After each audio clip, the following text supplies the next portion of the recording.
était 9 heures du matin quand Antoine décida de baisser la lumière et d'introduire la nuit pour qu'elle puisse ainsi procéder à son rituel du coucher. Il prenait conscience de sa propre maladresse, mais il le fit quand même, ne voyant pas d'autre solution. Depuis quelques jours, l'image de cette femme avait prise sur lui et l'écartait de la peinture. À l'origine, elle n'était qu'une vague idée, jusqu'à ce qu'il essayât de la mettre en mots. La raison qui le faisait changer de mode d'expression demeurait un mystère pour lui. Quand il passait de la peinture à l'écriture, il rencontrait les mêmes difficultés et frustrations, parfois révélatrices d'une humeur maussade, mais maintenant il y avait autre chose. Antoine se leva, marcha vers la bibliothèque et sortit le nouveau modernisme d'une étagère. Il lut « Le pur minimalisme est la clé de cette maison de Tadao Ando ». La lumière du jour avec les ombres éparses et douces des branches d'arbres dans le jardin met en valeur l'espace épuré.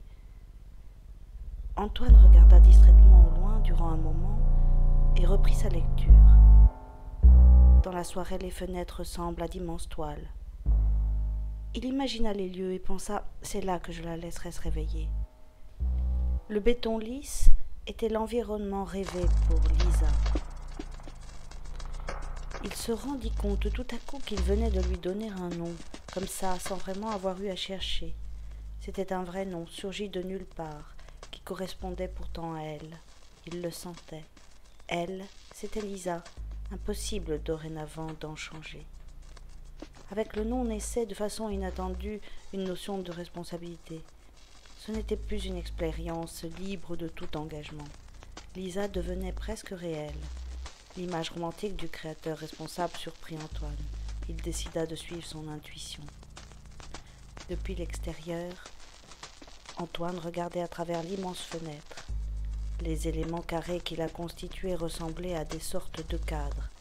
Ce genre de détails, il les repérait presque immédiatement.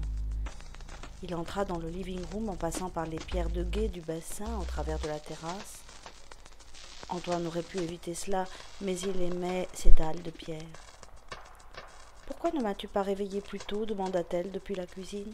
« Je pensais que cela te ferait du bien » répondit Antoine, pas vraiment préparé à ce genre de conversation. Il songeait que c'était une erreur de la laisser poser des questions.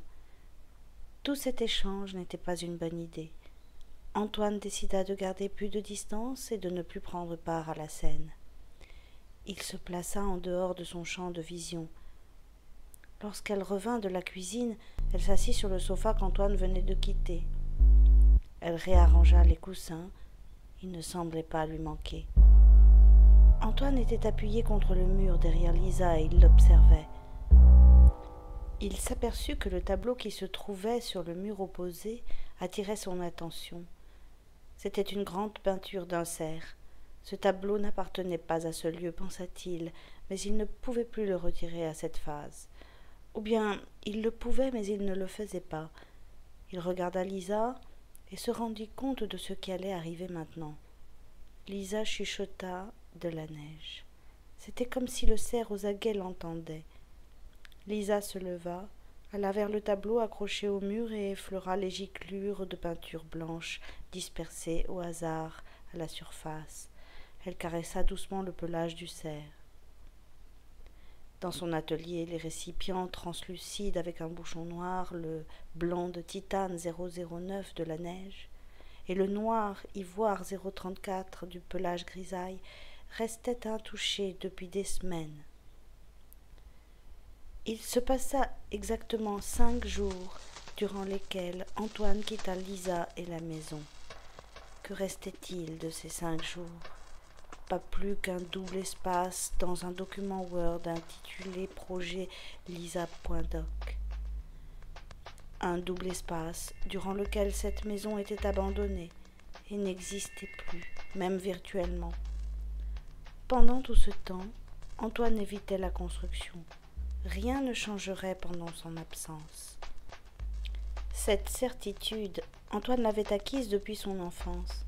Il avait l'habitude de faire cette expérience encore et encore, bien qu'il n'en parlait jamais. C'était une expérience simple, mais intéressante, dont Antoine se souvenait très clairement. Il lui suffisait de quitter une pièce, de fermer la porte derrière lui, attendre quelques secondes, et ensuite de rouvrir cette porte dans un mouvement rapide. Rien ne change jamais durant l'expérience dans la pièce.